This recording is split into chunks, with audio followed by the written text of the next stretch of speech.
আউযু বিল্লাহি মিনাশ শাইতানির রাজিম। বিসমিল্লাহির রহমানির রহিম। আসসালামু আলাইকুম। আলহামদুলিল্লাহি নাহমাদুহু ওয়া নাস্তাঈনুহু ওয়া নাস্তাগফিরুহ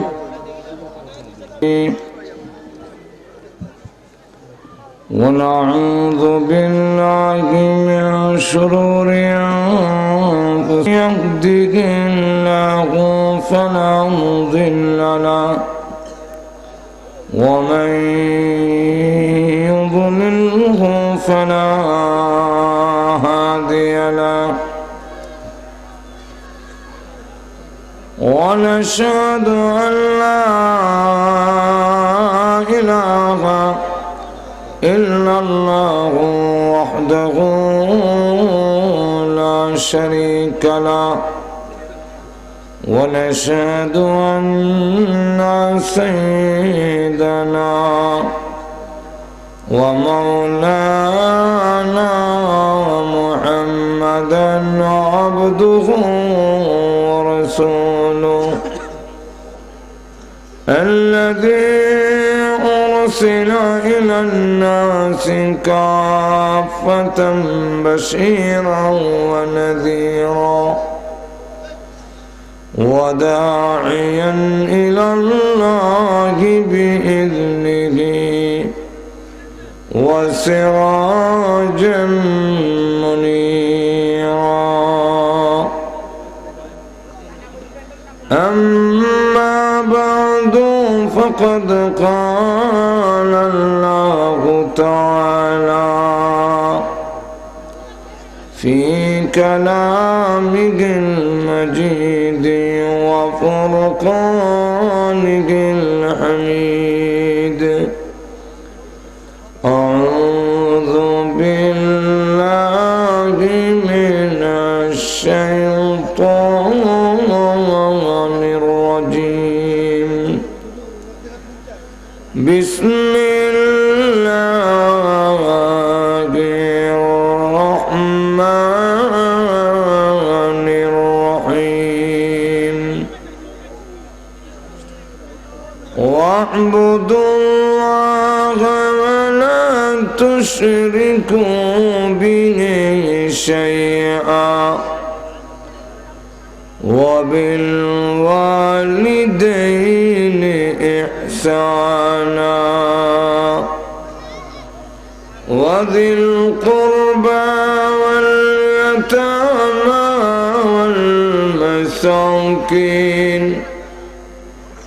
والجار ذي القربى والجار الجنب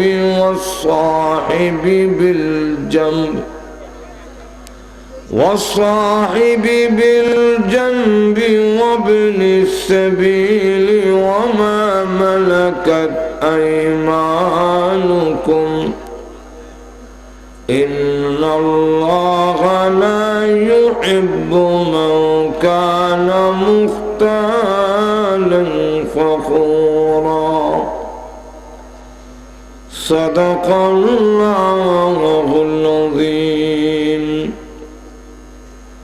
صلى الله على سيدنا ومولانا محمد وعلى آله وأصحابه وسلم صلى الله على سيدنا ومولانا محمد وعلى آله وأصحابه وسلم بلغ العلا بكماله كشف الدجى بجماله حسنت جميع خصاله صلوا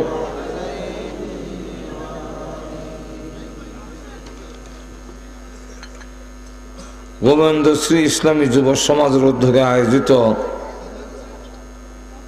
আজকের পবিত্র তাফসীরুল কোরআন মাহফিলের অত্যন্ত শ্রদ্ধেভাজন সভাপতি মুআজ্জাজ মুকাররম উলামায়ে কেরাম, উপস্থিত সমবেত প্রাণপ্রিয় মুসলমান ভাইরা, পর্দার অন্তরালে অবস্থানরত অত্যন্ত শ্রদ্ধেয় মা বোনেরা, সর্বপ্রথমে মহান আল্লাহ পাকের দরবারে অসংখ্য গণিত শুকর আদায় করছি, যিনি অত্যন্ত দয়া করে আজকের মাহফিলে আমাদেরকে শরীক হওয়ার তৌফিক দান করেছেন। সে আল্লাহ পাকের দরবারে শুকর আদায় করছি, আলহামদুলিল্লাহ। আমাকে আলোচ্য বিষয় দেওয়া হয়েছে সূরাতুন নিসার 35 এবং 36 নম্বর আয়াত। আমি শুধু 36 নম্বর আয়াতে কারিমা তেলাওয়াত করছি। দুইটা কারণ, এর মধ্যে একটা কারণ হলো 35 নম্বর আয়াতটা এটা আর একটা বিষয়ের শেষ অংশ। স্বামী স্ত্রীর ব্যাপারে অবাধ্য স্ত্রী হইলে তার কি করতে হবে, এর শেষের কিছু অংশ সামান্য, এটা আর একটা বিষয়। আর 36 নম্বর আয়াত এখানে আরেকটা ভিন্ন বিষয়। দ্বিতীয়ত 35-36 দুইটা আয়াতের বিষয় আলোচনা করা এই সময়ে সম্ভব না।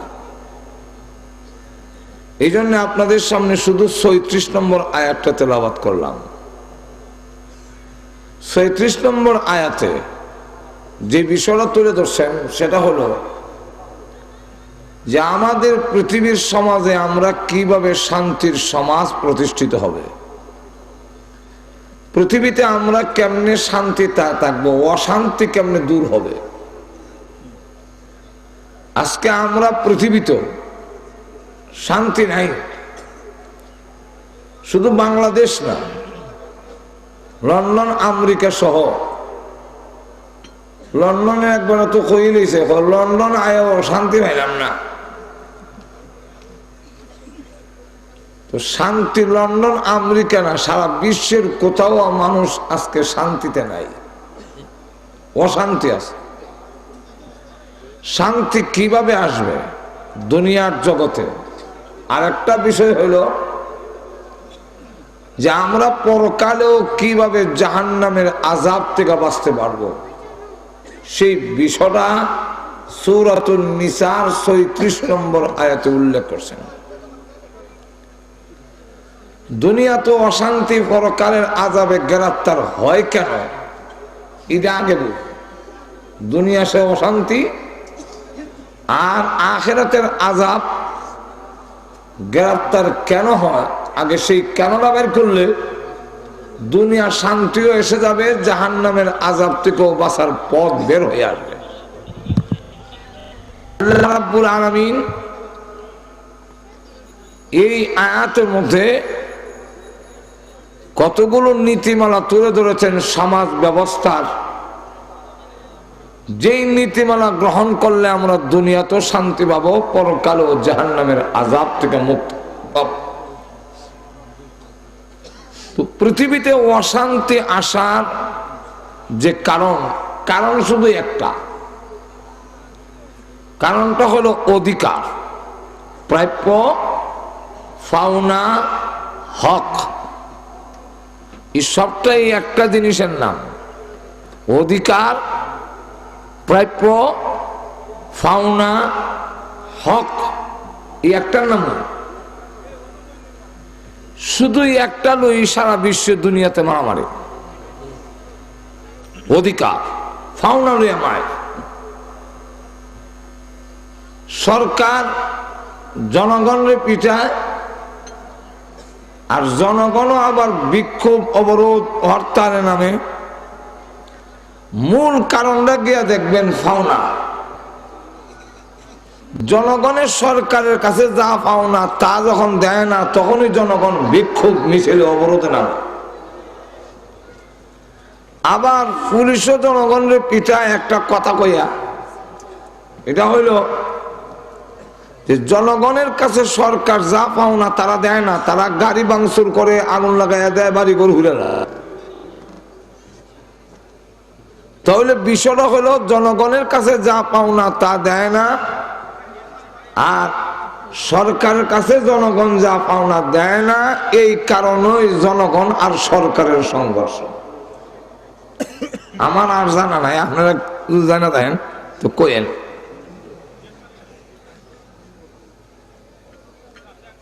গিয়া দেখবেন গাড়িতে উঠলে দুই প্যাসেঞ্জারের ঝগড়া, আপনি তালাশ করবেন যে ঝগড়াটা কেন, তখন গিয়া কারণ খুঁজে ভেবেন একে অন্যের ভাবনা দেয় না।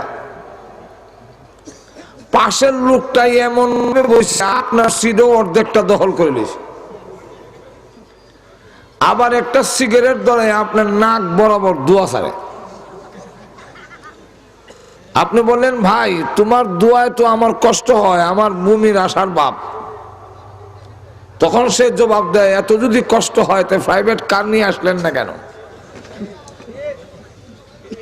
তখন আপনি বললেন তুমি যেমন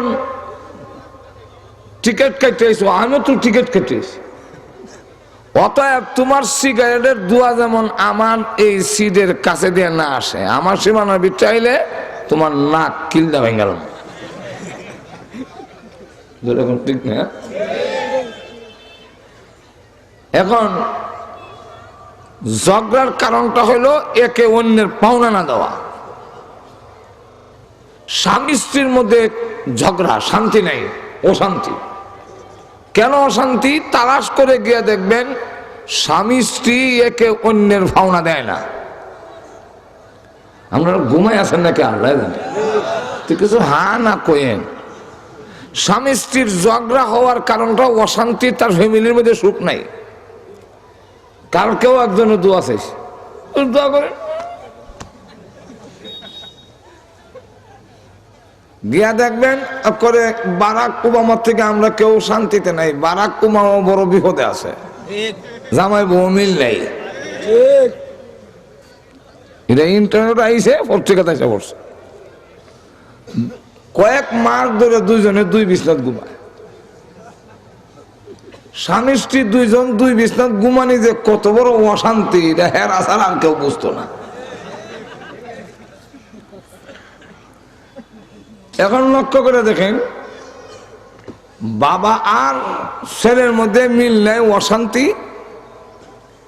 এর মূল অশান্তির কারণ হইল সন্তানের কাছে বাবা যা পাওনা, বাবার কাছে সন্তান যা পাওনা, একে অন্যের পাওনা দেয় না, এই জন্য মিল নেই, অশান্তি। এক কথায় প্রতিদিন মানুষের অশান্তির কারণ তালাশ করলে দেখা যায় পাওনা, হক, প্রাপ্য হক যদি দিলায় তাহলে আর মারামারি হয় না। কিন্তু আমরা কেউ কারো হক দিতে রাজি না। আর একটু ধরে বলেন, হক না দিয়া, প্রাপ্য না দিয়া শান্তি প্রতিষ্ঠা করার জন্য ফিটাইয়া জনগণের অধিকার, বুড়ার অধিকার আমি বুট দেব, কিন্তু আমার বুট খাইয়া লইয়া জায়গা আবার নিয়া হয় খুব সুষ্ঠ কাম করছে। ঠিক না? তোর অশান্তি লাগবে। এখন এই কারণে মুফাসসিরে কালামরা অশান্তির কারণ বের করছেন হক, পাওনা, প্রাপ্য। এই হককে আবার দুই ভাগে ভাগ করা হয়েছে। একটার নাম হকুল্লাহ আর একটার নাম হকুল ইবাদ। একটা হলো আল্লাহর পাওনা আর একটা হলো বান্দাদের একে অন্যের কাছে পাওনা। এমনকি আমাদের কাছে গরু, ছাগল, কুত্তা, বিলাই, ফিফরা, মাছ, এদেরও পাওনা আছে। আল্লাহর রসুল বলে দিয়েছেন ছিদ্রের মধ্যে পেশাব করো না। ছিদ্র যদি ভাও এটার মধ্যে মুচটা দিও না। কেন? এই ছিদ্রের মধ্যে যদি পিপিলিকা থাকে তাহলে তোমার পেশাবে ওরা বেসে যাবে। তুমি হয়তো ভাবতে পারো আমার পেশাব কয়েক ছটা কবে, কিন্তু ফিফরার জন্য তো মনু নদীর থেকে আরো বড় হয়ে যাবে। তাহলে একটা পিপিলিকাকে কষ্ট দেওয়ার অধিকার তোমাকে দেওয়া হয়নি। অপরদিকে যদি এই সিদ্ধের ভিতরে কোনো সাপ থাকে বিষধর, পেশাবের পানি তো খুব ঠান্ডা নাকি দা, গরম, গরম পানি যখন ঢেলে দিবে তখন সাপ রাগ হইয়া গর্তের ভিতর থেকে যখন বের হবে তখন তুমি জুতা মুজা ভাড়াইয়া দৌড় দিবা। এখন দৌড়ো কেন? এখন চিৎকার দেয় বাঁচাও বাঁচাও সাপ। এই অশান্তি তো তুমি নিজে সৃষ্টি করেছো, ঠিক না? তাহলে তুমিও অশান্তির মধ্যে থেকো না, আরেকজনকে কষ্ট দিও না। আল্লাহ রসুল সাল্লাল্লাহু আলাইহি সাল্লাম আমাদেরকে শিক্ষা দিয়েছেন, মাছ যদি জিতে হয় তারও হক আছে, তারও হওনা আছে। মাছটা কাটতে হইলে জিতা হইলে তার গলাটা আগে কাটবে, আইসলা ফালাইবা ভরে। আর আমাদের দেশের সিস্টেম হইল আইসলা আগে ফালায়, কানখা আগে ফালায়, সব ফালাইয়া পরে গলা কাটে। ঠিক না? এতে মাছটার কষ্ট বেশি হয়। আর যদি মাছটাকে গলা আগে কাটালায় জানটা বেরিয়ে গেল, আইসলা ফালাইলে আর তার জানের উপরে কোনো কষ্ট হইল না। আর একটু জোরে বলে। ইসলামের বিধানগুলো দেখেন, যে ইসলাম মাছের কষ্ট না হয়, একটা পিপিলিকার যাতে কষ্ট না হয়, কাউকে তোমার দ্বারা কারো কষ্ট যেন না হয়। ইসলাম বলছে তোমার প্রতিবেশী যদি পাশে থাকে, গরিব, তুমিও দিতে পারছো না, তুমি জানো তাকে দিয়ে খাইও, তার খোঁজ খবর নিও সকাল বিকাল। তার খোঁজ খবর না নিয়ে তুমি যদি খালি পেট ভরে খাইয়া ঢেকুর দাও আর পাশের ঘরটা ক্ষুধার্ত থাকে, আল্লাহর রসুল বলেন যে সাবধান। তিনবার বলছেন মুমিন নয়, মুমিন নয়, মুমিন নয়। যে লোক পেট ভরে খাইয়া খালি ঢেকুর দেয় আর পাশের লোকটার অনাহারে ঘুমায়, আল্লাহর রসুল বলেন সে কখনো মুমিন হতে পারে না। আর আমরার অবস্থা হইল সারা দেশের জনগণের পয়সা লুটতে খাইয়া আমি বেশি মোড়াই তাহলে আর বালা, ঠিক না? আমার আয়াত মধ্যে এগুলো সব আছে, খালি আইটেমটা বলে যাচ্ছি। বলে দিয়েছে তোমার পাশে যদি সংখ্যালঘু থাকে, অন্য ধর্মের কোন লোক যদি থাকে, আল্লাহর রসুল বলেন তারা হলো তোমাদের কাছে আমি রসুল ঘোষণা দিয়ে গেলাম, আমার উম্মত যারা সংখ্যালঘুকে তোমাদের কাছে আমানত রেখে গেলাম, তাদেরকে কষ্ট দিও না। এই আমানতের খেয়ানত যদি করো, কিয়ামতের মাঠে সংখ্যালঘুদের পক্ষে আমি রসুল হব, তোমরা মুসলমানের পক্ষে আমি হব না। তাহলে সংখ্যালঘুর বাড়িঘর জ্বালাইয়া দেওয়া, নির্যাতন করা, এটা ইসলামের শিক্ষা নয়, এটা সব প্রকৃত মুসলমানরা করে না। এটা অন্যরা করে, ঘোলা পানিতে মাছ শিকারের তারা ষড়যন্ত্র করে। ইসলাম এমন শিক্ষা দেয় না, এর ইতিহাস নাই, প্রমাণ দেখাতে পারবে না। চ্যালেঞ্জ করলাম, যারা সত্যিকারের হক্কানি আলেম, যারা আল্লাহকে ভয় করে, তারা কোন হিন্দুর জায়গা দখল করেছে, হিন্দুদেরকে অমুসলিমদেরকে নির্যাতন করেছে, মারপিট করেছে, এমন প্রমাণ বাংলাদেশের ইতিহাসে কেউ দেখাতে পারবেন না। কিন্তু যারা সংখ্যালঘুদের পক্ষে মায়া কান্না কান্দে, ঘটনা খুললে গিয়ে দেখা যায় ওরাই হিন্দুর জায়গা দখল করেছে, ওরাই হিন্দুদের বাড়িঘর জ্বালায়া অন্যের উপরে চাপায়া দেওয়ার ষড়যন্ত্র করে। তো এখন লক্ষ্য করে দেখেন, সংখ্যালঘুদেরকেও আল্লাহ রসুল অমুসলিমদেরকেও আমানত রেখে গিয়েছেন। তাই এখন আসুন, আল্লাহ রাব্বুল আলামিন জানায় দিয়েছেন সমাজে কিভাবে প্রতিটি সেক্টরে শান্তি কিভাবে প্রতিষ্ঠিত হবে এর নিয়মাবলী আমার সূরাতুন নিসার ৩৬ নম্বর আয়াতে বলে দিয়েছেন। এইভাবে যদি কেউ করে, মাছকে যদি কষ্ট দেয়, পিপিলিকাকে কষ্ট দেয়, অন্য মাখলুককে কষ্ট দেয়, মানুষের হক মাইরা খায়, অন্যদের হক নষ্ট করে, তারা এর কারণে দুনিয়াতে তার জীবন হবে অশান্তির জীবন, পরকালে হবে তার জাহান্নামের শাস্তি। আর একটু জোরে বলেন। আল্লাহ রাব্বুল আলামিনের আদালতে ওই দিন অবশ্যই জবাব দিতে হবে।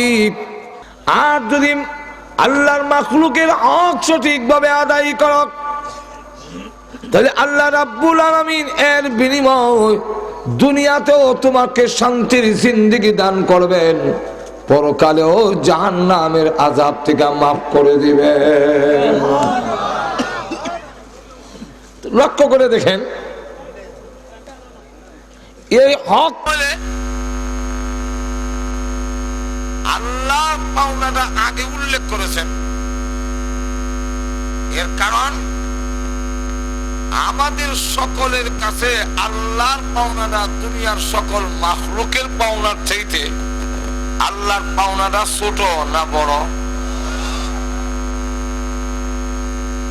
আল্লাহর পাওনা, মা বাবার পাওনা আছে, আমার কাছে আমার স্ত্রী সন্তানের পাওনা আছে, আমার কাছে আমার দলের আমার নেতা নেত্রীর পাওনা আছে, আমার কাছে আমার উস্তাদ পেশাবের পাওনা আছে, আমার কাছে দুনিয়ার সমস্ত মাখলুকের কিছু পাওনা আছে। কিন্তু এই সকল পাওনার চাইতে আমার উপরে আমার আল্লাহর, আমার স্রষ্টার পাওনাটা সবচাইতে বড়। দুইটা কারণে বড়। একটা কারণ হইল, আপনি আমার মাথার থেকে পা পর্যন্ত এই দেহটা কে বানাইছেন? বড় আসতে কইলেন, সন্দেহ আছে? আপনি আমাদের দেহটাকে এককভাবে বানিয়েছেন এবং আসমান থেকে জমিন পর্যন্ত যা কিছু আমরা দেখি আর না দেখি সবগুলোর বানানেওয়ালাকে আল্লাহ। বর্ষে তো খুব সুন্দর করে, কেমনে কমু, সাহস তো হয় না। কিন্তু ইয়ার পরেও কোরআন শরীফে আল্লাহ বলছেন, কোন মাহফিলে যদি তোমাদেরকে বলা হয় যে একটু চাহো, একটু প্রশস্ত হও, একটু চাই পারসেন্টে জায়গা দাও, আর এই কথা মাইনা যদি জায়গা দেলাও, তাহলে আমি আল্লাহ তোমাদের জায়গা বড় করে দেব। আমরা তো অবশ্যই চাই কবরে হাসরে আমাদের জায়গা বড় হোক। আর তো কম। তাই যদি কেউ মনে করেন যে কবরে আমি একটু বড় জায়গা চাই, বড়কালে একটু জায়গা বড় চাই, তাহলে একটু ছাপেন। আর যদি মনে করেন যে না আমি নড়তাম না, এতে কবর সিবাত হয়ে থাকতে আমি রাজি, তাই আপনি হয়ে থাকেন, আমরা আল্লাহর কাছে কম বলে আল্লাহ তোমার বন্ধা সিবাত থাকতে চায়। হ্যাঁ, আমার সময় কম, আলোচনা অনেক বেশি। তো লক্ষ্য করে দেখেন, এক নম্বর হইল সৃষ্টি যার, হুকুম চলবে তার। বলেন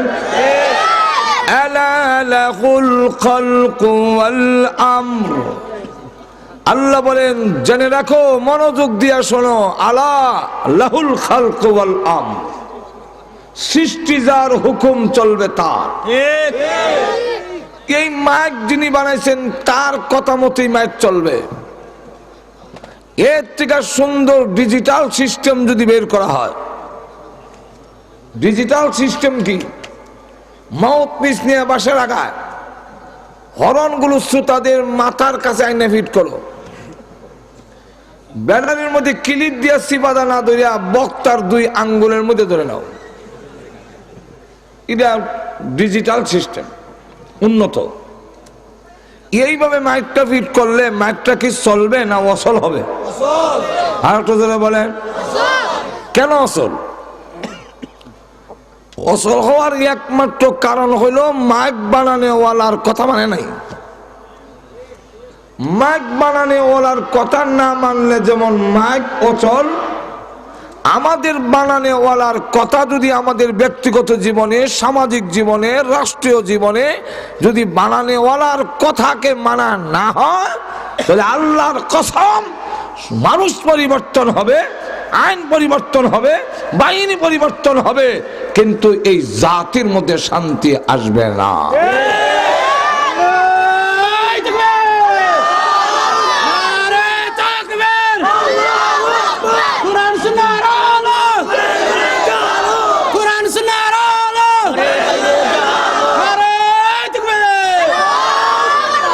গেল একটা কারণ হলো আল্লাহর পাওনা বড়। আল্লাহকে নারাজ করে আমি কারো কথা মানতে পারি না। আর একটু জোরে বলেন আল্লাহ ছাড়া কারো কথা মানি না। এর ব্যাখ্যা কি? তাহলে কি আমি সরকারের কথা মানবো না? তাহলে কি আমি মা বাবার কথা মানবো না? তাহলে কি আমি উস্তাদ পীর সাহেবের কথা মানবো না? অবশ্যই মানবেন, কিন্তু এর মানার ব্যাখ্যা আল্লাহর রাসূল দিয়েছেন। ব্যাখ্যাটা হলো আল্লাহকে খালেককে নারাজ করে, বানানে ওয়ালাকে অসন্তুষ্ট করে পৃথিবীর কারো কথা মানা যাবে না। যদি বানানেওয়ালার কথা অমান্য না হয় তাহলে অবশ্যই মার কথা মানবো, অবশ্যই বাবার কথা মানবো, অবশ্যই সরকারের কথা মানবো। জোরে কোন ঠিক কিনা? সরকার যদি আমার আল্লাহর বিরুদ্ধে বলে, সরকার যদি আমার রসুলের বিরুদ্ধে বলে, তাহলে এই সরকারের কথা মানতে আমি বাধ্য নই। একমত? আমার পীর সাহেব যদি আমার আল্লাহর বিরুদ্ধে বলে, রসুলের বিরুদ্ধে বলে, এই বেটা আমার মুরিদ নাম কালা নাম কাটা দেবো বলে, আপনি 1000 বার নাম কাটেন, কিছু আসে যায় না। আপনার নারাজিতে আমার কিছু আসে যায় না। আল্লাহ রাব্বুল আলামিনকে নারাজ করে আল্লাহ মাখলুককে খুশি করার জন্য খালিককে কখনো অমান্য করা যাবে না। এটাই হলো ব্যাখ্যা। এখন আসুন, প্রথম নম্বর হলো যে আল্লাহ আমাদের বানানোওয়ালা, যেরকম ঠিক নেই। 2 নম্বর তো হলো কেন আল্লাহর পাওনাটা বড়?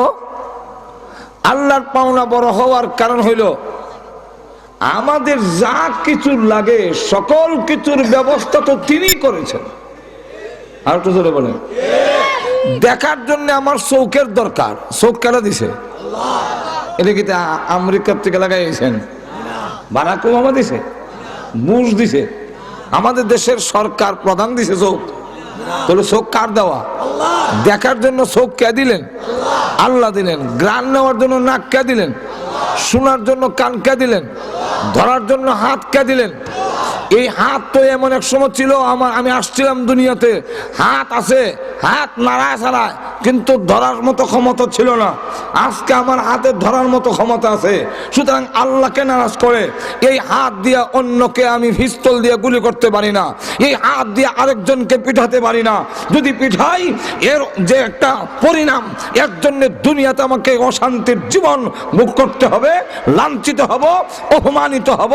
আর হচ্ছেই যারা জুলুম করে, যারা অন্যায় করে, মানুষের হক নষ্ট করে, যারা জালিম হয়ে যায়, এদের পরিণাম দুনিয়াতেও অশুভ পরিণাম হয়। এ ধতায় ধতায় তার অপমৃত্যু হয়, তার কিন্তু সঠিক মৃত্যু হয় না। তাহলে আমাকে যে আল্লাহ রাব্বুল আলামিন পা দিলেন, পার মধ্যে হাঁটবার মতো শক্তি দিলেন, 2টা পাও দিয়ে মানুষ হাঁটে কেমনে? এটা তো হাঁটবার কথা না, কিন্তু হাঁটতেছে। যেরকম ঠিক না, দৌড়তেছে। মাথা ছিল, আমি দুনিয়াতে আসার সময় তখন আমার মাথার মধ্যে বুদ্ধি ছিল না। আজকে যিনি বুদ্ধিজীবী, ওনার জীবন গিয়া তালাশ করে দেখেন, উনি পায়খানাকে হালুয়া মনে করে তুষাসিন্নি মনে হয় হারাইছে। আজকে বুদ্ধিজীবী হয়েছে, কিন্তু দুনিয়াতে আসার সময় বুদ্ধিজীবী ছিল না। আর কি করে বলেন?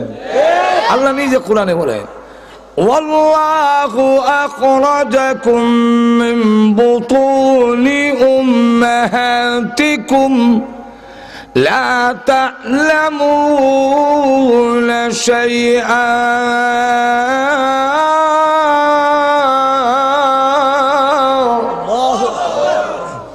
আল্লাহ রাব্বুল আলামিন তোমাদেরকে বের করে এনেছেন কোথা থেকে? তোমাদের মার পেট থেকে। লা তা'লামুনা শাইআন, তুমি কিছুই জানতে না, হাঁটতে জানতে না, কথা বলতে জানতে না, বক্তৃতা দিতে জানতে না। তুমি আজকের যে বুদ্ধিজীবী হয়েছ সেই বুদ্ধিজীবী ছিলে না, বস্তুর ভালো মন্দ বুঝার মতো যোগ্যতা ছিল না। আল্লাহ রাব্বুল আলামিন বলেন সবগুলো দিয়েছি আমি আল্লাহ।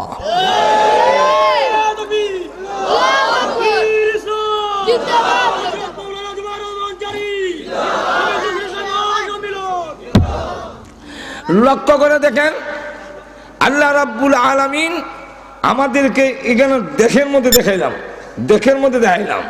আল্লাহ নিজে বলতেছেন যে আমি এইগুলো জিনিস দিলাম, আর তুমি আমার দেওয়া জিনিসগুলোকে, এমনকি মালিকও আমি নই, আমাদের দেশের রাষ্ট্রপ্রধানও ইসলামিক জ্ঞান না থাকার কারণে ওইগুলা বুঝে না বুঝে আমরা দেখো ধর্ম অন্ধ, আর এক একটা হয়ে গেছে পণ্ডিত। উল্টা আমরা বলে ধর্ম অন্ধ, আর ধর্ম সম্বন্ধে এরা কিছু জানি না। আমাদের দেশের প্রেসিডেন্ট এক জায়গায় ঘোষণা দিলেন যে তিনি মৃত্যুর পরে আমি চোখ দান করে দিলাম, অন্যের কল্যাণে আমি চোখ দিয়ে দিলাম। আর আমরা তো সব বলে আত্মা দিলাম, মারহাবা, কত ভালো মানুষ, চোখ দিয়ে দিচ্ছেন আরেকজনকে, দেখে কত উদার। কিন্তু সূর্য এটা তো বুঝছি না, মানে কেমনে আরেকজনের বাড়ির থেকে গরু আইন না যদি আপনারা সিন্নি করে খাইবে লেগে যায়, বালা কামের লেগে দিছে সব উনি সব এটার মালিক আমি না। আর কুসরে বলেন আরেকজনের গরু দিলে যেমন সব হয় না, অঙ্গ প্রত্যঙ্গের আমি মালিক নই, অতএব কোন একটি অঙ্গ আরেকজনকে দান করার অধিকারই আমাকে দেওয়া হয় না ইসলামে।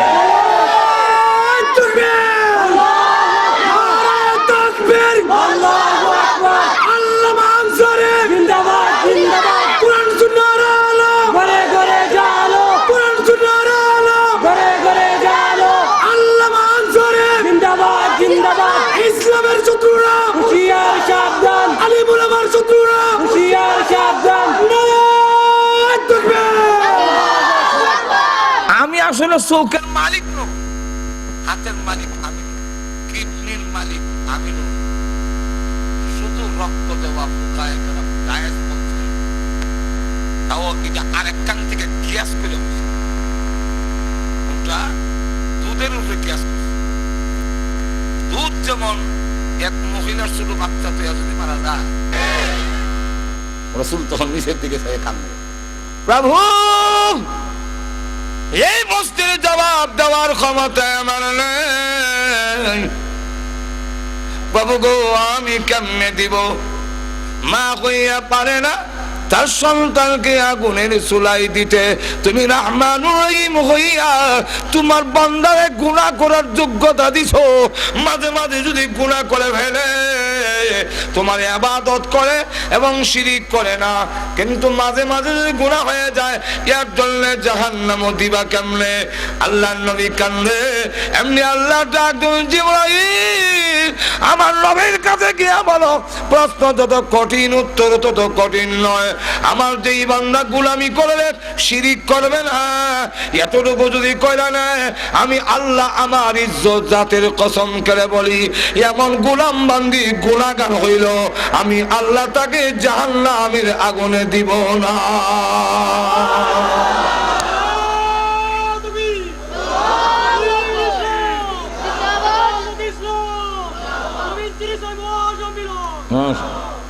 মাশাআল্লাহ, আমার অসুবিধা হইতেছে না আপনাদের?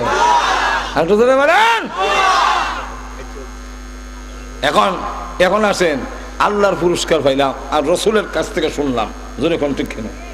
এবার আল্লাহর কাছে যাই, আল্লাহ বলেন আমার তেলাওয়াত কিন্তু আয়াতে বলবো না, অসুবিধা হচ্ছে? আল্লাহ বলেন ওয়া'বুদুল্লাহ ওয়া লা তুশরিকু বিহি শাইআ। সূরাতুন নিসার ৩৬ নম্বর আয়াতের প্রথম ওয়া'বুদুল্লাহ।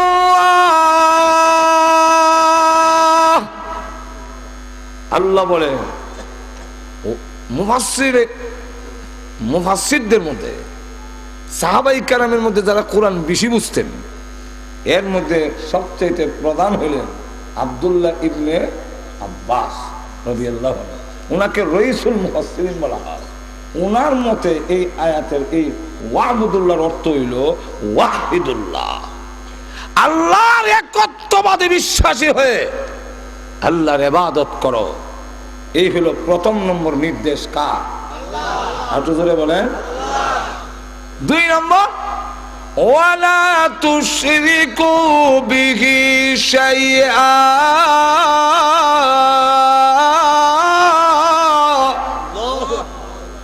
আল্লাহর সাথে পৃথিবীর কোন বস্তুকে শরীক করো না, পার্টনারশিপ নাই।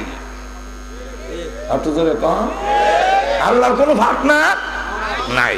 আল্লাহ বলেন সব গুনাহ বরদাস্ত করি, কিন্তু পার্টনারশিপ বরদাস্ত ক্ষমার অযোগ্য। একটু ধরে বলেন। আপনিও বলবেন আপনার বউর বেলায় শুধু খালি কবুল কই আইছে, কবুল এতটুকুই, আর কি দা মোহর দিছেন, আর কিছু কাপড় চোপড় দিছেন, আর কি দা আর কামন টমন একটু দিছেন, এতে বউ পার্টনারশিপ কোনো স্বামী বরদাস্ত করে না। একটু ধরে যদি বলে লবণ বেশি দিলেছি মাফ করে দিন, ভুল হয়ে গেছে, আচ্ছা ঠিক আছে, ভুল হইতে পারে। জাল বেশি দিলেছি তো কইলো আমি দিছি 1 কাপলা আর আম মাঝে আর 1 কাপলা দিলেছে, কোথায় মাফ করে দেন, এটা আর কোনো সময় হইতো। এরকম ভুল করলে আমরাও কই আচ্ছা ঠিক আছে আলহামদুলিল্লাহ, ঠিক। কিন্তু বাড়ির গিয়ে যদি দেখি বোর পাশে আরেকজন শুয়ে রয়েছে পার্টনার, যদি কয় বলে এটা কি দেয়া আর এটা দিয়ে কেমন ফাঁসে ঘুমাই দিল বলে বলে এসে যাক, ভুল মাফ করে দেন, আই এম সরি, দুঃখিত, মাফ করে দেন, মাফ করবেন। আপনি বলবেন ওই তো তোর মরণ আর না হয় আমার মরণ, যেরকম ঠিক কিনা? আপনি যেমন পার্টনারশিপ বরদাস্ত করেন না, আল্লাহ বলেন আমিও পার্টনারশিপ বরদাস্ত করি না। গুণের দিক থেকে আপনার বেগম সাহেব আপনার সামনে বলতেছে যে আপনি তো আসলে হাট বাজার করতে পারেন না, আপনি গরুর গোশত কিনতে গেলে বৈশের গোশ দেলায় গরু হইয়া আপনি দেন না, আপনি বাজার করলে সবটা মিলাই আনতারেন না, কিন্তু ই ঘরের ভাই সাহেব উনি কত সুন্দর গরুর গোশত কিনে আনে, উনি কোনোদিন ইসা মাছ কিনলে সাথে লতা মিলাই আনে, কোনোদিন বোয়াল মাছ কিনলে কদু লাউ সাথে মিলাই আনে, লাউর সাথে কদু বনে বালা, ইসা মাছ হইলে এর সাথে লতা হইলে বালা, যেরকম ঠিক কিনা? আপনি তো এটা মিলাই আনতারেন না, বাজারে বাজারে বাড়া না, এতটুক কইতো আমরা সে তুটেছি, ওইটা কথা হইলে হেবাটার কাছে গিয়ে বিয়া বুঝি গে যা, বিয়া বহার কথা কইলাম নি, তুমি বাড়া বাড়া বাজার বলে আমার বউ হইয়া আরেকজনের প্রশংসা করলে এটা সহ্য করতাম পারি না, যেরকম ঠিক না? আরো জোরে বলেন। আপনি পিসাব যার কাছে মুড়ি দিয়েছেন উনার সামনে বইয়া বইয়া যদি আরেক পীরের কথা কন, উনি বড় কামেল, উনি বড় এইবারে সেটা জায়গা জানি না আমার কাছে মুড়ি দিয়ে এবার কথা কেন যা, তাহলে আল্লাহ রাব্বুল আলামিন, আল্লাহ রাব্বুল আলামিন বলেন আমিও এটা সহ্য করতে পারি না, তুই আমার বানাইল হইয়া আমার বান্দা হইয়া তুই যখন খাজা বাবার গান গান, শাহ মোস্তফার কথা যদি কও, শাহজালালের কথা যদি কও, খাজা বাবার কথা যদি কও, বাবা তোমার কাছে কেউ খালি হাতে মিলে না, বাবা বাচ্চা দাও, আল্লাহ কয় এটা সহ্য করতে পারি না। আর একটু জোরে বলেন। গেল 2। 3 নম্বরটা, আপনার বউ যদি ওরে নসরুদ্দি একটা ফেয়ার অ্যান্ড লাভলি আনিচ্ছেন, এই বসরুদ্দি একটা ফেডি কোন আনিচ্ছেন, ও সবির আলী তুমি আমার লাগে একটা ভালো হসাইন আছেন, আপনি কইবেন বিয়া আমার সাথে, বায়ার জন্য হেরার সাথে রাইছা আপনারা যদি ঘুমায় বলবেন না আমার সাথে বিয়া সবির আলীর কাছে যাও গেল নসরুদ্দিনের কাছে তোমার ফেলি কোন আর ফেয়ার অ্যান্ড লাভলি কেন আমার কাছে নাই? আল্লাহ বলেন তুই আমার বান্দা হইয়া আমার সাথে ওয়াদা আবদ্ধ, তুই আমার গোলামি করবে, তোর কিছু লাগলে আমার কাছে যাবি, সন্তানের জন্য তুই মাজারে শ্বাস কেনে, তুই ইজ্জতের জন্য হুমুকের কাছে শ্বাস কেনে, তোর চাকরির জন্য ল্যাংকার কাছে শ্বাস কেনে, তোর ইজ্জত তোর রুচির বৃত্তির জন্য ওই জডা ফডা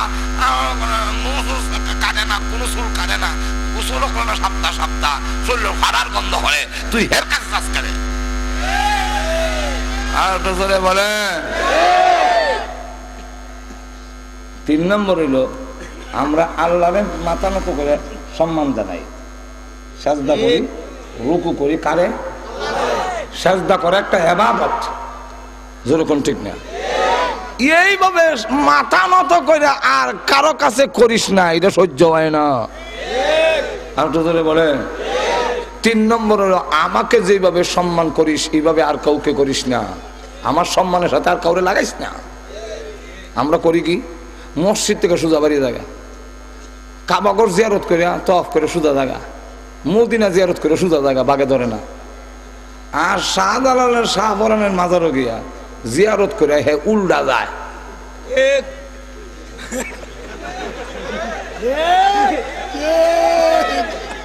উল্টা দাস করে দৌড়ে লিব তোর বাগে তো লিব ব্যাধ দিবি গো, তা আল্লাহর ঘর হিজ দিয়ে গেলে ব্যাধ দিবি না, রসুলের রোজারে হিজ দিয়ে গেলে ব্যাধ দিবি না, মাজারে হিজ দিয়ে গেলে ব্যাধ দিবি যায়, তাহলে কাবাগর এবং রসুলের রোজার থেকে তো তুমি এখানে ইজ্জত বেশি দিলা। আল্লাহ বলেন তুই জাহান্নাম ছাড়া নাজাত পাবি না, জানে কোন ঠিক কিনা? গেল 1। এখন কয় আচ্ছা আল্লাহ তোমার হওনা দিলাম, শিরিক করবো না, তা আমরা কি দিবা? আল্লাহ বলেন দুনিয়াতে দিব 2টা, পরকালে দিব জান্নাত। দুনিয়াতে কি দিবেন বলবো? একটু জোরে কম, খালি আখিরাতের কথা কইলে তো দুনিয়াতে তো লাগবে। দুনিয়া কি ভাবেন? فَلْيَعْبُدُوا رَبَّ هَذَا الْبَيْتِ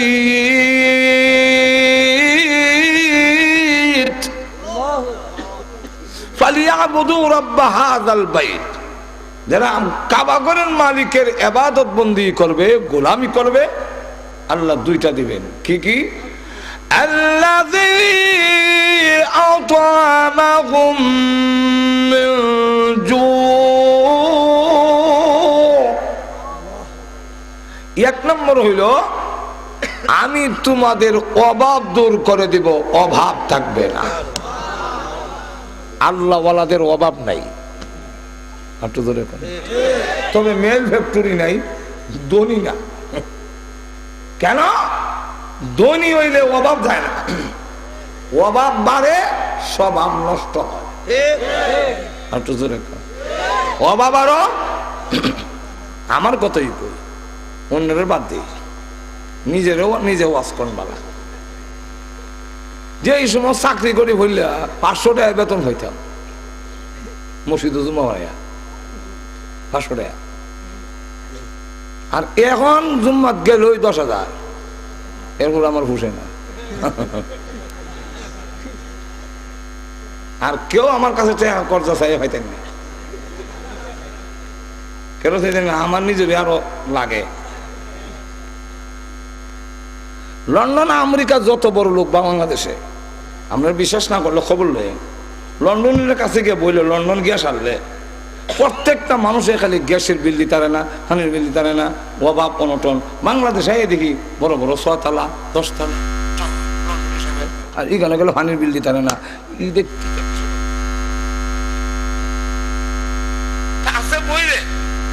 অভাব অনটনের কথা শুনলে মনে হয় আমার পকেটে যেটি আছে এটাও দিয়ে গেল। আপনি বিশ্বাস না করলে আপনার কোনো আত্মীয় স্বজন লন্ডন আমেরিকার বিভিন্ন দেশে বা দেশে কোনো বড় লোক থাকলে টেলিফোন করেন, কালকা ওয়াজ থেকে সকালে ঘুম থেকে উঠছে, সালাম আলাইকুম ভাই সাহেব ভালো আছেন? ছেলেটারে কাতার পাঠাইতে আসতাম, 3 লাখ টাকা দিয়ে একটা কন্ট্রাক্ট হয়েছিল, 2 লাখ টাকার ব্যবস্থা করছি, 1 লাখ টাকার শর্ট, 1 লাখ টাকা যদি একটু সাহায্য করতেন না ওই পরে দিয়ে দিতাম। এরপরে আপনার যা জবাব দিব শোনার পরে আপনার মনে হইব আমার ছেলেরে বিদেশ না পাঠাইয়া বাকি 2 লাখ টাকা এই বাটারে দেলায় এমন অভাব।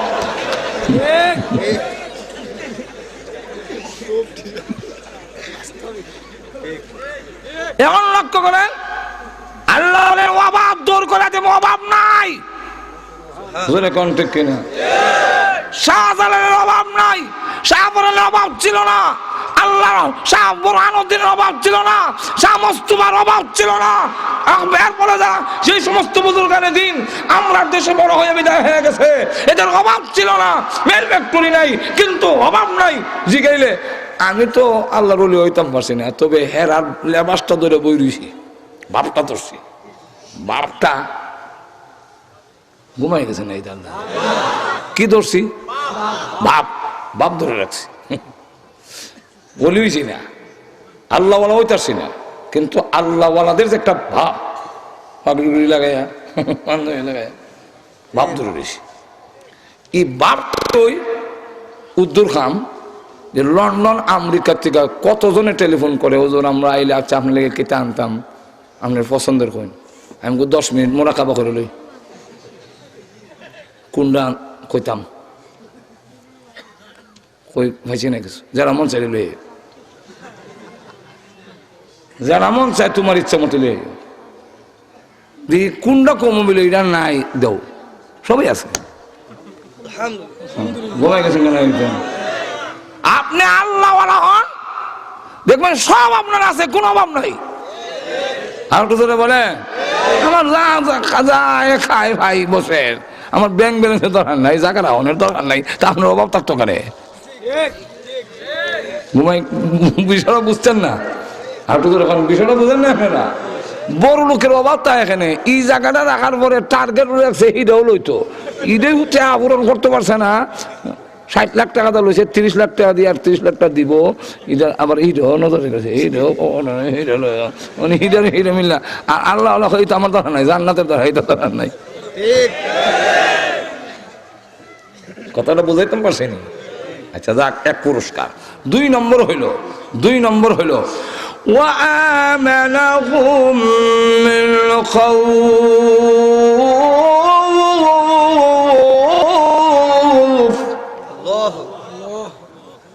আল্লাহ বলেন তোমাদেরকে নিরাপত্তা দেব, নিরাপত্তা। এইটা আমার ওয়াজ না, আর আল্লাহর কোরআন খালি ওয়াজ করছি এটা না, বাস্তবতা।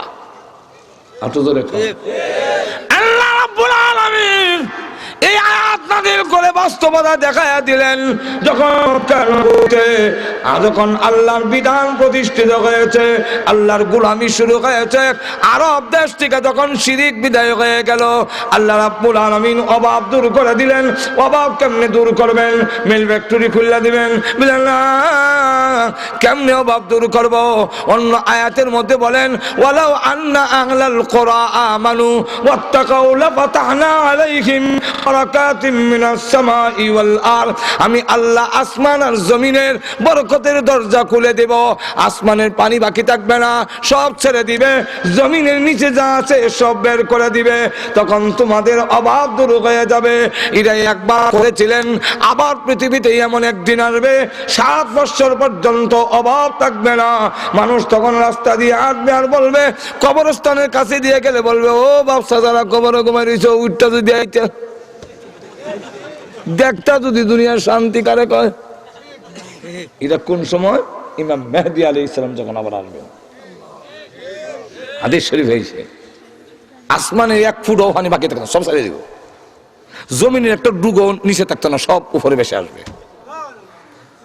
আরব দেশে খালি তেল বাসাই দিছে, উদ্দুরি হেরার অভাব শেষ, আর সব দিলে তো হই নাই।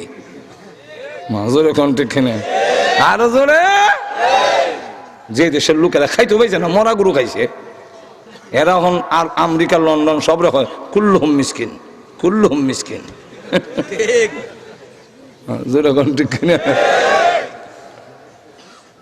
আল্লাহ পাক নিরাপত্তা দিয়েছিলেন এমন, মহিলা পর্যন্ত রাস্তা দিয়ে হাঁটে, মরুভূমি, শত শত মাইলের ভিতর বাড়িঘর নাই, মহিলা বাবা বাহাদুর আনে সাহাবি কাজে কি গো যেভাবে আতলারে যেতেছে ডর ভয় নাই, ও কি এর ডর? ইজ্জত হারাবার বলে ন, ইজ্জত হারাবার কোনো ভয় নাই, কেউ ইজ্জত নষ্ট করবে না আমার, চুরি হবার ভয় নাই বলে না, মাল নিবে না, কারণ মালের প্রয়োজন থাকলেও কিয়ামত দিবসের জবাবদিহি তার ভয়ে অবৈধ কাজে হাত দেয় না। আর একটু জোরে বলেন, বুড়িমা কোথা থেকে আসছেন, কোথায় যাবেন গো? বুড়ি জবাব দেয়, সানা পাহাড় থেকে এসেছি, হাজারামাউত পর্যন্ত যাব, শত শত মাইল চলে যাবে মহিলা একা। সাহাবী বলেন, আমি চোখের পানি ছেড়ে দিয়ে কাঁদতে লাগলাম। কেন কান্দি জানেননি? আনন্দে। কিসের আনন্দ? প্রভু গো, তোমার নবী বলেছিলেন ইবাদত যখন প্রতিষ্ঠিত হবে, আল্লাহর গোলামি যখন জমিনে প্রতিষ্ঠিত হবে, এমন নিরাপত্তা আসবে, সানা পাহাড় থেকে নিয়ে হাজারামাউত পর্যন্ত একজন মহিলা একা একা হেঁটে যাবে, দর্শনের ভয়ে থাকবে না, ইফটিজিং এর ভয়ে থাকবে না, লুটতরাজের ভয়ে থাকবে না, একমাত্র আল্লাহর ভয়ে থাকবে। ওয়াজিবু আলাল গানাম, একটি বাঘ পর্যন্ত নিরীহ বকরির উপরে জুলুম করবে না, আল্লাহর ভয় ছাড়া কোনো ভয় থাকবে না। ওগো প্রভু, তোমার নবীর কথা এত বাস্তব, তা চোখে দেখে ফেলবো, জীবনে কল্পনা করি নাই। তোমার নবীজির কথাগুলো আমি জীবদ্দশায় দেখলাম, নবীর জবান দিয়ে যেই দুই জায়গার নাম বের হয়েছিল, মহিলার জবান দিয়ে ওই দুই জায়গার নাম বের হয়ে এসেছে। আজও আমরা যদি শান্তি চাই ব্যক্তি জীবনে, পারিবারিক জীবনে, সামাজিক জীবনে, তাহলে আল্লাহর হক দেলাও। নামাজই পড়ো না, ওদের অশান্তি দেখে লেগে বুঝতে পারি না, বুঝতে পারি না, হলো নষ্ট করিনি, নষ্ট করিনি, বুঝিও না কে লেগেছে। বাজার আছে, ছিলেন তো আপনারা, আমার ছাত্র জমানায় একবার মাছের মধ্যে বেমার আছে, যে কইতারই না আপনারা কেউ। রমজান মাস, আসরার মাগরিবের মাঝখানে একবার মাছ বেচা যায়, আর একটা সিগারেট টানতেছে আসরের পরে সারে, আর আমি ফিসি ফিসি, এটা দুজনে মাতে। ও মাছে যে বেমার আইলো রে বাপ, কোন ভাবে যে ধরলো কইতাম পারি না, কোন ভাবে ধরছে কইতারে না। হ্যাঁ, রমজান মাস দিনের বেলা সিগারেট টানে, সে তো বোঝা যায়, হ্যাঁ ওই বোঝে না। আর একটু এখন না বুঝে না, আমরা অবস্থা হইলে আমরা পাপ ওই বুঝি না। আর একটু বলেন, আল্লাহর কসম করে বলি, মাইনা দেখেন, আজকের থেকে আল্লাহর হুকুম মাইনা দেখেন, 5 ওয়াক্ত নামাজ পড়েন, কোরআন তেলাওয়াত করেন, রেডিও টেলিভিশন টিভি আর নাটক পাঠক এটা বন্ধ করেন, বলে কোরআন তেলাওয়াত করেন। যদি আপনার ঘরটা জান্নাতের বাগান না হয়, এরপরে জবাব আমার সাথে হবে। আমরা না ব্যক্তিগত জীবন, না সমাজে, না সরকারে কেউ মান না, আর খালি কয় শান্তি বই আসবে, শান্তি, অশান্তির কিল্লাইতেছে যখন, ঠিক কিনা? যা, এই হলো 1। 2 নম্বর হইল বান্দার ফাওনা দাও, বান্দার ফাওনা দাও। বান্দার ফাওনা কি? বান্দার ফাওনার মধ্যে প্রথম নম্বর আনছেন মা বাবার ফাওনা দাও। একটু জোরে কম। ওয়াবিল ওয়ালিদাইনি ইহসানা,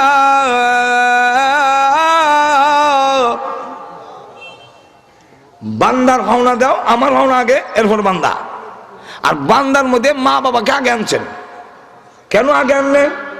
আল্লাহ বলেন, তোমার মা বাবার সাথে অনেক অংশে আমার মিল, আমার সাথে তোমার বাবার মিল, অতএব মা বাবার কথাটা আগে আনছি। কি মিল? বলে আমি আমার বান্দারে যা দিছি, না ভাইয়া, না ভাইয়া দিছি, আমার কোনো স্বার্থ নাই। মা বাবা সন্তানকে যা দেয় একমাত্র মা বাবাই আছে যার কোনো স্বার্থ নাই। হাঁটু জোরে কন্যা। আর দুনিয়ার যে যতই দেয়, এমনকি আপনার মুয়ে আপনার খালাম্মা আপনার যদি বেশি আদর করে, মামলেট খাওয়ায়, দুধের সর খাওয়ায়, অনল খাও, ভিত্তি ভিত্তি নিয়ত আছে একটা। আপনার মুরগের বোন কান্দ তুলে দিব, এর লেগে খাওয়াইতেছে। কিন্তু আমার মা যা মামলেট খাওয়াইছে, দুধের স্বার্থ, দুধ যা খাওয়াইছে ওনার স্বার্থ না, সব আমার স্বার্থে খাওয়াইছে। বিশ্বাস হয়নি আপনারা? হাঁটু জোরে কন। তার সব কনের টাইম নেই। 2 নম্বর হইল আল্লাহ বলেন আমার ভাওনা বন্দা যদি সেজদা দিয়ে হইলে তাহলে কিয়ামত পর্যন্ত আদায় হইতো না। আদায় হইব? একমাত্র দুনিয়াতে মানুষের মধ্যে মা বাবার ভাওনা দিয়া শেষ করন যায় না, আর সবটাই দিয়া শেষ করন যায়। হাঁটু জোরে এখন বলে কেমনে? সাহাবি কবজুর মা আমারে কোলো রয়েছে, আমি কোলো লই। মা আমারে তুলনা খাওয়াইছে, আমি তুলনা খাওয়াই। মা আমারে পেশাব পায়খানা করাইছে, আমিও পেশাব পায়খানা করাই। মা বাপ আমারে পেশাব পায়খানা গুম উৎসব করছে, আমিও সব করি। তাহলে মা বাবার ফোন সব দাঁড়াইলাম, তে আদায় হইল না। এখানে রসুল বলেন হয়েছে না? বলে এখানে বলে দুইজনের নিয়ত এক না। সন্তানের নিয়ত আর মা বাবার নিয়ত এক না। নিয়ত এক না মানে সন্তান লালন পালন যদিও বুড়া মা বাপরে করে, পিতৃ নিয়ত থাকে বিদায় হইতো তাড়াতাড়ি। আর বুড়া মা বাপ সন্তান লালন পালন করে, পিতৃ নিয়ত থাকে বাচ্চা থাকতো, মরতো না। প্রমাণ দিতাম নি? হাঁটু জোরে কন। অসুবিধা হইতেছে আপনারা? প্রমাণ দেখাইতাম। প্রমাণটা হইল কেন শেষ, আমার ওয়াজ শেষ। প্রমাণটা হইল লন্ডন, আমেরিকা, আরব আমিরাত সহ বিভিন্ন দেশে ওয়াজে যায়, বাংলাদেশের বিভিন্ন ডিস্ট্রিক্টে যায়। 10 টাকা, 5 টাকা, 100 টাকা, তারপরে $10, $5, 10 পাউন্ড, 20 পাউন্ড দিয়া দোয়া যায়। একটু দোয়া করে, মা বাবা বড় বড় কষ্ট আছে, আল্লাহ ইমানের সাথে নিত একটু দোয়া। কি দোয়া চাইছে? ইমানের সাথে নিত না রাখতো, নিতুগি তোর এখন ঠিক না। আর সন্তান যদি পঙ্গুও হয় তো নিত মা হয় না, বাবা হয় না।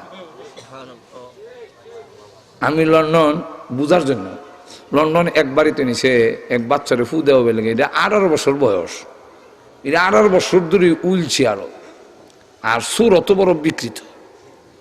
তা আমি গেছি কয় ফু দিয়ে ফেলে গেলাম, আমার যেমন দেখছে উইল চেয়ার থেকে আমার দেখে যেমন কইছে, আল্লাহ মাফ করো, সুরত দেখে আমি যা দোয়া করতাম আসলাম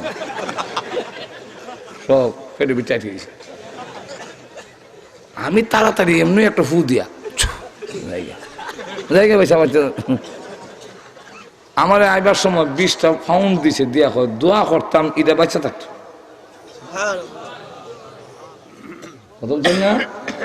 মা বাপ সন্তানের জন্য দোয়া চায় বেঁচে থাকার জন্য, আর সন্তান বুড়া মামার জন্য দোয়া চায় ইমানের সাথে চলে যাওয়ার জন্য। আজ পর্যন্ত কোনো সন্তান হয়েছে না দোয়া করতে বলে ফেরালাইসিস বুড়ো হয়ে গেছে গিয়ে অনগলটা গরু ভাঙা করে দেয়, 100 টাকা দিলাম দোয়া করেন এই মা বাপ আরো বেঁচে থাকুক। আছে হাঁটু ধরে কম।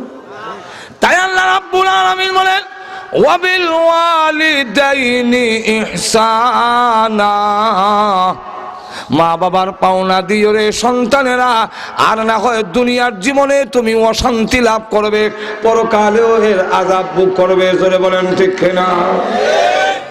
এরপরে আর আমরা দেশের যুবকরা মনে করে মা মরলে মা পাওয়া যায়, বাপ মরলে বাপ পাওয়া যায়, বউ মরলে বউ পাওয়া যায় না। একজন এই মৌলভীবাজার ওই আমার কাছে বইয়া গান গায়, মা মরলে মা পাওয়া যায়, বাপ মরলে বাপ পাওয়া যায়, বউ মরলে বউ পাওয়া যায় না। আমি বললাম ইন্দিতা হইলাম, আমি আপনারা তো শোনাইবার লেগে খুশি, আপনার ওয়াজও কামো লাগবো, আমার বলে ওয়াজও কামো লাগবো। আমি বললাম কিতা কামো লাগবো? হয় একবার এটা সানে নজর আছে বলে গীতার বা সানে নজর কিতা ওই একবার আর বাপ মরে গেছে এতে কান্দে, তো লোকেরা হলো বাবা খাইন্দা লাভ নাই, হায়াত নাই, কি তখন একদিন তুমিও মরবো আমিও মরবো সবই মরবো। আচ্ছা যাক, তোমার বাপ মরছিলে কি আমরা আছি না? আমরা তো আছি বেটা। কিছুদিন পরে মা মারা গেছে, তো আত্মীয় স্বজন মহিলা হইলো যাক কিতা করবা সবর করো, মা মারা গেছে, আমরা তো আছি বেটা, আমরা তো আছি বেটা। কিছুদিন পরে বউ মরি যায়, এখন আর কেউ আয়া হয় না, আচ্ছা বউ মরছে কি দিয়েছে বেটা, আমরা তো আছি। এই না জানে বুঝি লাইছে যে বাপ মরলে বাপ পাওয়া যায়, মা মরলে মা পাওয়া যায়, বউ মরলে বউ পাওয়া, এটা উল্টা বুঝ এখন ঠিক না। আরে বউ মরলে বউ পাওয়া যাবে, মা বাপ মারা গেলে আর হইবে না। যাক, আমার ৩৬ নম্বর আয়াতে এরপরে বলেন ওয়াজিল কুরবা, তোমার নিকট আত্মীয়র হক আদায় করো, পাওনা দাও। নিকট আত্মীয় বরকত হবে, বরকত হবে, কথা বলছেন। নিকট আত্মীয় কারা? ব্লাডের সাথে সম্পর্ক যারা, তারা হলো নিকট আত্মীয়। হ্যাঁ, ওয়াজিল কুরবা ওয়াল ইয়াতামা, ইয়াতামা ইয়েতিমের বহু বচন, ইয়েতিমের হক আদায় করো। এরপরে ওয়াল মাসাকিন, মাসাকিন হলো মিসকিনের বহু বচন, মিসকিনের হক আদায় করো। এরপরে বলেন ওয়াল জারিদিল কুরবা, তোমার নিকট প্রতিবেশী। নিকট প্রতিবেশী মানে পাশে এক আত্মীয় আছে প্রতিবেশী, উনি প্রতিবেশীও আত্মীয়, তার ডাবল হওনা। আর পাশের প্রতিবেশী যে এলা আত্মীয় না, কিন্তু শুধু প্রতিবেশী, তারও হক আছে, কিন্তু তার হক থেকে ডাইন সাইডে যে এর হকটা বেশি।